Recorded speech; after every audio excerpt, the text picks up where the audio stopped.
شرط و معروض سے پیشتر کچھ سننے یا سنانے سے قبل نبی آل نبی کی بارگاہ میں نہایت ہی عقیدت و محبت کے ساتھ پڑھیں اللہم صلی علی سیدنا مولانا محمد بارک وسلم صلو علیہ وصلاۃ وسلام علیک یا رسول اللہ صلی اللہ تعالی علیہ وسلم۔ خطبہ مسنونہ کے بعد جس آیت مقدسہ کی تلاوت کرنے کا شرف حاصل کیا ہے، رب قدیر بغیر کسی منتخب کیے ہوئے، بغیر کسی نشاندہی کیے ہوئے پروردگار کائنات حضرت انسان سے، بنی آدم سے مخاطب کرتے ہوئے فرماتا ہے کل نفس ذائقۃ الموت ثم الینا ترجعون۔ ہر نفس کو، ہر جان کو موت کا مزہ چکھنا ہے، پھر تم ہماری طرف لوٹائے جاؤ گے۔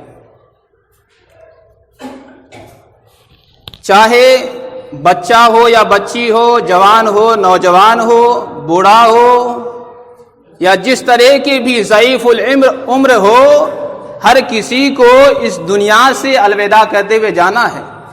اور پروردگار کائنات نے جو فرمایا کل نفس، ہر نفس کو، اللہ نے یہ نہیں فرمایا جزء نفس، ایک جز کو، ایک حصے کو، ایک مخلوق کو، صرف انسان کو یا جنات کو اللہ نے یہ نہیں فرمایا۔ اللہ نے فرمایا کل نفس ذائقۃ الموت، ہر انسان کو، ہر نفس کو موت کا مزہ چکھنا ہے، اس موت کا مزہ چکھنا ہے۔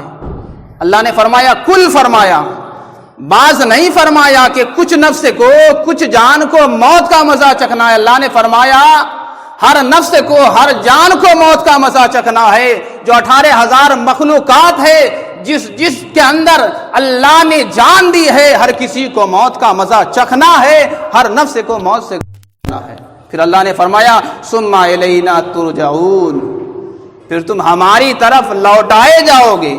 اس آیت پہ ذرا غور کریں، پھر تم ہماری طرف لوٹائے جاؤ گے، یہ ہم کس کو بتا رہا ہے؟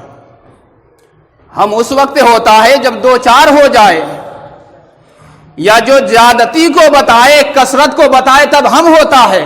تو ثم الینا ترجعون، پھر ہم سب لوٹائے جائیں گے۔ جو اللہ کی جتنی بھی مخلوقات ہے، ہر جان کو موت کا مزہ چکھنا ہے، اور ہر جان اللہ کی بارگاہ میں لوٹائے جائیں گے۔ اللہ کی بارگاہ میں حساب و کتاب دینا ہے۔ تو یہ آیت کریمہ سے بات سمجھ میں آ رہی ہے۔ اب دیکھیں دوسری آیت کریمہ جو ہم نے سورہ نساء کی آیت کریمہ تلاوت کی، رب قدیر نے انسان کو جھنجھوڑتے ہوئے فرمایا اینما تکونوا یدرککم الموت ولو کنتم فی بروج مشیدہ، تم جہاں کہیں بھی ہو تمہیں موت آ کر ہی رہے گی، موت تمہیں پکڑ لے گی۔ وَلَوْ كُنْتُمْ فِي بُرُوجٍ مُشَيَّدَةٍ، اگرچہ تم پہاڑ کے ٹیلے میں ہو۔ یہاں پہ اس مقام پہ تفسیر طبری نے فرمایا ہے کہ یہاں پہ شرط اور جزا ہے۔ یہ جو ما آیا ہے اَيْنَمَا تَكُونُوا يُدْرِككُمُ الْمَوْتُ، یہ ما زائدہ ہے، یعنی اصل میں اس آیت کریمہ سے جو مراد ہے وہ منافقین ہے یا کمزور ایمان والے مومنین ہے، کہ تم جہاں کہیں بھی ہو۔ کچھ لوگ جب کسی کے پاس دولت آ جائے، مال آ جائے، تو وہ تو سوچتے ہیں کہ بس اب یہی زندگی میں سب کچھ ہے، یہی جنت ہے، یہی ہر کچھ ہے، یہی ہمارے لیے باغات ہے، عیش و آرام کے سارے سامان مہیا ہے، ہمیں تو اب کچھ نہیں کرنا ہے۔ بسا اوقات آدمی مغروریت کی بنا پہ، انا کے بنا پہ، جب انا کا شکار ہوتا ہے، انا کے بنیاد پہ پتہ نہیں انسان کیا کیا بول جاتا ہے۔ یا اس آیت کریمہ کی جو پس منظر تفسیر طبری نے بیان کیا ہے وہ یہ کہ جب جنگ احد میں مسلمانوں کو شکست ہوئی، اور شکست و ہار اور جیت یہ بھی ایک اللہ کا نظام ہے، ہار اور جیت کا معاملہ نہ آئے تو پھر کسی کو کیسے اللہ کی جانب سے ایک عظیم تحفہ جسے ہم شہادت کہتے ہیں یہ کیسے ملے؟ تو ہار اور جیت میں ایک راز ہے، اس راز میں بھی کوئی راز ہے، ہار اور جیت میں ایک راز ہے، اس راز میں بھی کوئی راز ہے۔ تو جب جنگ احد میں مسلمانوں کو شکست ہوئی تو فرمایا کہ ما ماتو وما قتلو، اگر ہمارے پاس کوئی ہوتے تو نہ قتل کیے، نہ مارے جاتے، نہ قتل کیے جاتے۔ اللہ نے رد کرتے ہوئے فرمایا کہ جو ایسے ایمان اور عقیدہ رکھتے ہیں، پروردگار کائنات نے ایسوں کی رد کرتے ہوئے فرمایا کہ نہیں، اینما تکونوا ما یدرککم الموت ولو کنتم فی بروج مشیدہ، تم جہاں کہیں بھی ہو تمہیں موت آ کر کے ہی رہے گی، اگرچہ تم پہاڑ کے ٹیلے میں ہو۔ تفسیر طبری نے جو اس آیت کریمہ کے تحت جو معنی بیان کیے ہیں وہ یہ کہ انسان کسی بھی محلے میں ہو، کسی محفوظ قلعے میں ہو، یا کسی عالی شان محل میں ہو، بنگلہ میں ہو، کہیں بھی ہو، وہ موت سے کبھی بھی اسے چھٹکارا نہیں ملنے والا ہے، موت آنی ہے۔ اور پھر بعض نے فرمایا زیادہ صحیح یہ ہے کہ زمین میں جو ٹیلے بنائے جاتے ہیں وہ مراد ہے، اس لیے کہ آدمی اس دنیا میں اپنے لیے حفاظت کے سامان یا اپنی حفاظت کے لیے سب سے پہلے ایک ٹیلا تیار کرتا ہے،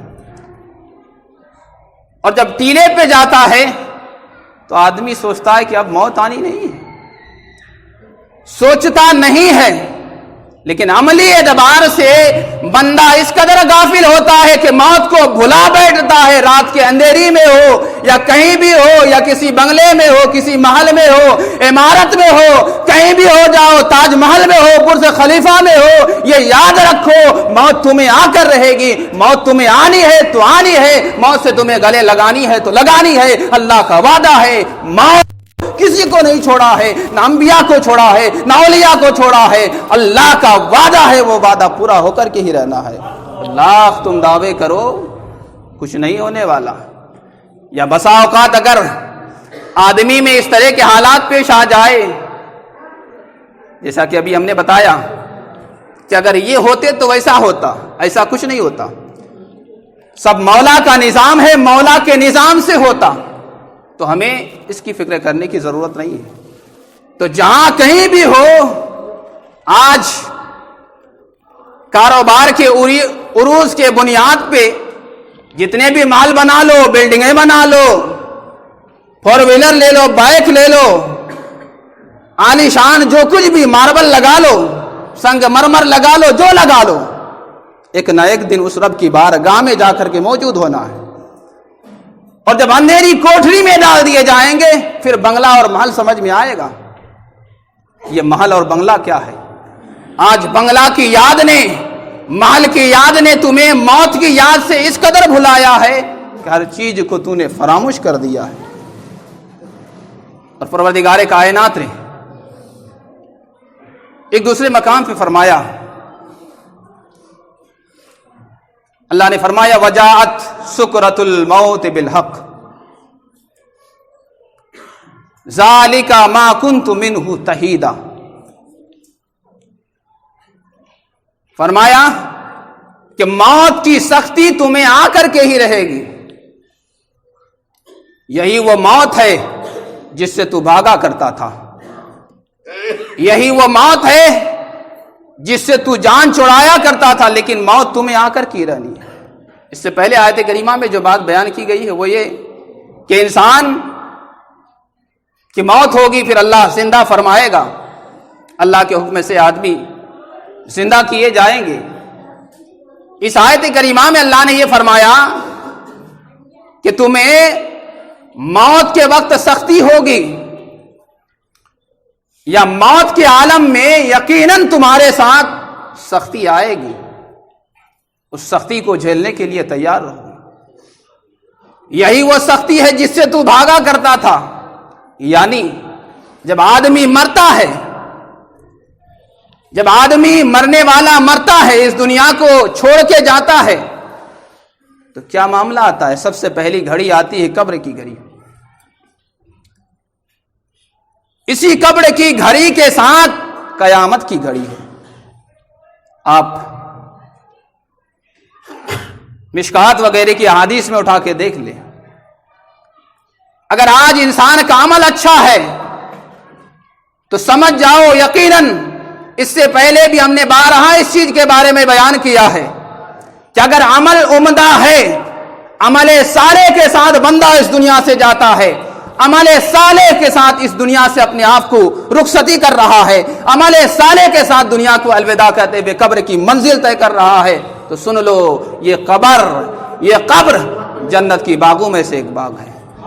اور اگر عمل بہتر نہیں ہے تو سن لو، نبی نے فرمایا حفرتم من حفرت النیران، یہ جہنم کے گڈھوں میں سے ایک گڈھا ہے. اور اگر اعمال بہتر ہے تو نبی نے فرمایا روضۃ من ریاض الجنہ، یہ جنت کے باغوں میں سے ایک باغ ہے. اس باغ کی تیاری کرو، اس زندگی کی فکر کرو جہاں ہم لٹا دیے جائیں گے. نہ کوئی پنکھا ہوگا، نہ کوئی اے سی ہوگا، نہ کسی طرح کے کوئی آب و ہوا کے انتظام ہمارے لیے کیے جائیں گے. اس گھر کے تو انتظام کریں. آج لوگوں کو موت کی فکر نہیں ہے، دوسرے کی فکر ضرور ہے. اپنے موت کے بارے میں سوچ لیا کریں. اس کی فکر ہے، وہ تو ایسا ہے، وہ تو گمراہ ہے، وہ تو بدتمیز ہے، وہ تو صلح کلی ہے، یہ تو وہ ہے، تو وہ ہے. تو صلح کلی ہو، یہ ہو، وہ ہو جو ہو، ہر کسی کو جا کے قبر میں سونا ہے. ہر کوئی اپنی قبر میں سوئیں گے، آپ ان کے قبر میں جا کے نہیں سوئیں گے. آپ کا عمل آپ کے ساتھ جائے گا، ان کا عمل ان کے ساتھ جائے گا. تو آج اسی عمل کی ضرورت ہے کہ ہم موت کو یاد کریں، اور جو ہمارے درمیان بغض و حسد کی جو ہوا چلی ہے، یہ ہوا بھی کہیں اور سے ہوا چلی ہے. اس ہوا کو ختم کرنے کی ضرورت ہے کہ بغض و حسد کی ہوا سے نکل کر کے موت کی ہوا میں چلے. اس موت کو یاد کیا کریں کہ موت ہمیں آنی ہے اور ہمیں اس گھر کی تیاری کرنی ہے. آپ دیکھیں ذرا سا موت کے وقت کیا سختی ہوگی. میں ذرا سا کیمیاء سعادت کے حوالے سے بتانا چاہوں گا. کیمیاء سعادت کے اندر موت کے حوالے سے بیان کیا گیا ہے. کیمیاء سعادت کے اندر موت کے حوالے سے جو بات ہے وہ یقیناً کہیں نہ کہیں رونگوٹے کھڑے کر دینے کے لائق ہے. حضرت ابراہیم علیہ السلام نے حضرت ابراہیم علیہ السلام کے پاس جب موت کے فرشتے آئے تو اس نے ملک الموت سے کہا کہ اے ملک الموت، تم جس طرح سے، سب سے پہلی بات تو یہ سن لے کہ انسان کے ساتھ 3 طرح کے معاملات پیش آنے والے ہیں، جن میں سے ایک معاملہ یہ بھی ہے کہ فرشتوں کی ڈراؤنی صورت ہوگی مرنے سے پہلے. مرنے والے کو جو سب سے پہلے دکھتا ہے وہ کیا؟ فرشتوں کی ڈراؤنی صورت. حدیث شریف کے اندر ہے کہ حضرت ابراہیم علیہ السلام نے ملک الموت سے پوچھا کہ تم میری روح اس طرح سے قبض کرو جس طرح کہ تم بدکاروں سیاہکاروں کی روح قبض کرتے ہو. ملک الموت نے کہا کہ تم اس کے تاب نہیں لا سکتے، تم اسے برداشت نہیں کر سکتے. حضرت ابراہیم علیہ السلام نے کہا نہیں مجھے دکھلاؤ، مجھے دیکھنا ہے. تو جب ملک الموت اپنی صورت پہ آئے تو بالکل کالا کلوٹا نظر آیا، منہ سے آگ اور دھواں نکلتا ہوا نظر آیا. ابراہیم علیہ السلام نے جب یہ منظر دیکھا، دیکھتے ہی آپ زمین پہ گر پڑے، اور جب ہوش میں آئے پھر ملک الموت آپ کے پاس آئے، اور آنے کے بعد جب آئے تو حضرت ابراہیم علیہ السلام نے فرمایا کہ بس جس آدمی کو عذاب ہونا ہے، عذاب طے ہے، تو میں سمجھتا ہوں اس کے لیے فرشتوں کی ڈراؤنی صورت ہی کافی ہے، اور جسے مرنے کے بعد قبر میں فرشتوں کی اچھی صورت مل جائے تو سمجھ لو ان کے ساتھ خیر کا معاملہ ہونے والا ہے۔ تو بتانا مقصد یہ ہے کہ جو اولیاء اللہ ہے، صالحین ہے، جو اپنے آپ کو اللہ کی بارگاہ میں لو لگا کے رکھتے ہیں، مولا سے اپنی رشتہ جوڑے رکھتے ہیں، ان کو یہ ڈراؤنی صورت نصیب نہیں ہوگی۔ تکلیف ہوگی لیکن اس طرح کی ڈراؤنی چیزیں نہیں ہوگی۔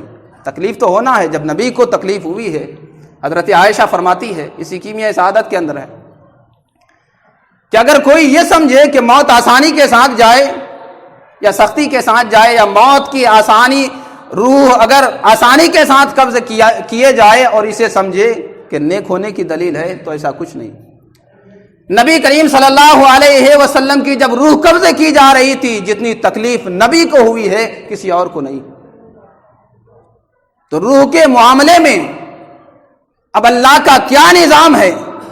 اللہ جس طرح سے چاہتا ہے ویسے فیصلہ فرماتا ہے۔ جو جس مقام میں ہوتے ہیں اللہ اسی مقام کے مطابق روح میں سختی بھی فرماتا ہے۔ تو روح قبض کرنے میں سختی کا ہونا، آسانی کا ہونا نیک اور بد ہونے کی دلیل نہیں ہے۔ نیکی اور بدی کو نہیں، اللہ کا، اللہ جس طرح سے چاہتا ہے ویسے ہی فیصلہ فرماتے ہوئے روح قبض کرتا ہے۔ یہ عقیدہ واضح ہونا چاہیے۔ حضرت عائشہ فرماتی ہے کہ اگر روح کا معاملہ، روح قبض کرنے کا معاملہ اگر آسانی ہو یا آسانی ہونے کی بنیاد پہ اگر نیک سمجھا جائے تو ایسا کچھ نہیں ہے۔ نبی کو جس قدر تکلیف ہوئی، ہم نے کسی کو اس طرح سے تکلیف میں نہیں دیکھا جس طرح سے نبی کریم صلی اللہ علیہ وسلم کی روح قبض کرنے میں تکلیف ہوئی۔ تو یہ ایک روح کے حوالے سے مثال ہے کہ موت کے وقت یقیناً انسان کے ساتھ سختی کی جائے گی، اس سختی کی فکر کریں۔ اور اس حوالے سے مزید ایک دوسری بات ہے کہ اگر آسانی کے ساتھ روح قبض کی جائے گی تو ایسے لگے گا جیسے ببول کا کانٹا ہوتا ہے۔ ببول کا جس طرح سے کانٹا ہوتا ہے اس طرح سے تکلیف ہوگی۔ یہ آسانی کے ساتھ روح قبض کرنے کی بات ہے، اور جب اللہ بدکاروں کی اور سیاہکاروں کی روح قبض کرے گا پھر کیا عالم ہوگا۔ آج اگر ایک کا حصہ کٹ جائے تو بے حد تکلیف ہوتی ہے، ان لمٹ تکلیف ہوا کرتی ہے، اور جب اس جسم کے سارے اعضاء سے، ہر جگہ سے اللہ تعالیٰ روح سے تکلیف ہوگی، ہر اعضاء سے روح نکلتا ہوا جب روح نکالی جائے گی تب تکلیف کا کیا عالم ہوگا۔ کبھی اس زندگی کی ہم نے فکر کی؟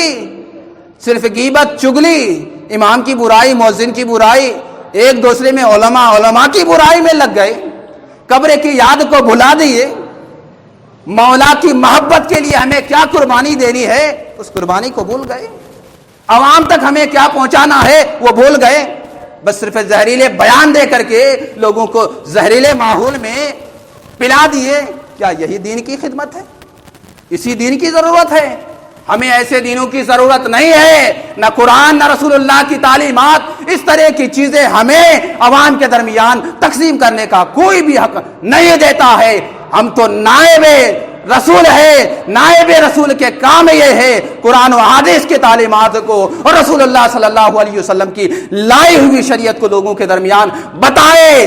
اور علماء کی شان یہ ہے نفرت بھرے ماحول میں محبت پیدا کر دے، ایک بیزاری ماحول میں امن و سکون کے ماحول پیدا کر دے۔ یہ علماء حقیقت میں دین کے نمائندے ہیں، ایسے ہی علماء حقیقت میں علماء ربانیین ہیں۔ یہی علماء عارف اللہ ہے، یہی علماء حقیقت میں فنا فی اللہ ہے۔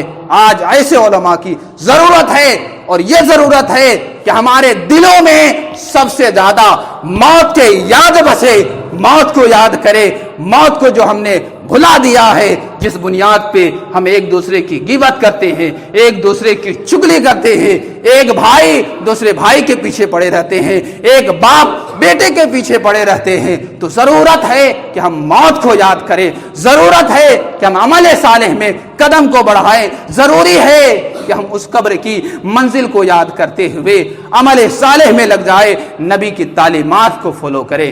نبی کی تعلیمات سے ہی ہماری زندگی سنورنے والی ہے، آخرت کا معاملہ سنورنے والا ہے۔ اللہ کی بارگاہ میں دعا ہے، مولا ہم سبوں کو قرآن و حدیث کے مطابق ڈھالنے کی توفیق عطا فرمائے، علماء باللہ، عارف باللہ، نیک علماء کی صحبت نصیب فرمائے، سنی صحیح العقیدہ کے ساتھ مولا کی بارگاہ میں میری ملاقات فرمائے، ہم سبوں کی ملاقات فرمائے، مولا ہم سبوں کو اس کی توفیق دے۔ وما علینا یا اخی البلاغ۔ السلام علیکم ورحمۃ اللہ وتعالی برکاتہ۔ میرے بولنے میں کسی قسم کی غلطی ہوئی ہو، مال اعلان توبہ کرتا ہوں، استغفر اللہ ربی من کل ذنب واتوب الیہ۔ وما علینا یا اخی البلاغ۔ السلام علیکم ورحمۃ اللہ وتعالی۔